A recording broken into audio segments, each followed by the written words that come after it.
आणि कोणी काय खावं आणि कोणी काय खाऊ नये याचे निर्णय सरकार आणि महानगरपालिकांनी करू नये.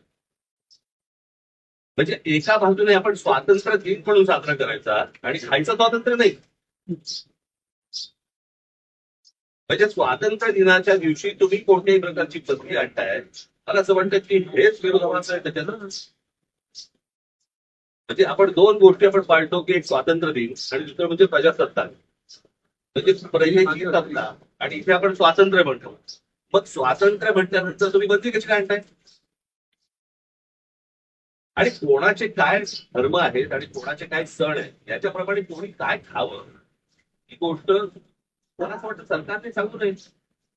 कोणत्याच सरकारने सांगू नये की कोणी काय खाल्लं पाहिजे आणि कोणी काय नाही खाल्लं पाहिजे. नाही आता कोणाकडे तरी ऐकलं की 1988 साली पाहिजे हा कायदा वगैरे आणलाय.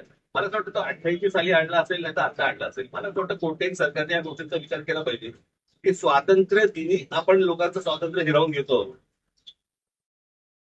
हे कोणता स्वातंत्र्य दिन? तर मतदार याद्यांमध्ये मोठ्या प्रमाणात घोळ आहे. मी 16-17 पासून बोलतोय तेव्हा मतदार याद्यांमध्ये घोळ आहे. 16-17 सालापासून मी बोलतोय ना, बाकीचे आता बोलायला लागले. होय, महानगरपालिकेतली मग मतदार यादींची तपासणी पुनर्तपासणी झाली पाहिजे का? झालीच पाहिजे आणि आमची लोकही तपासतात.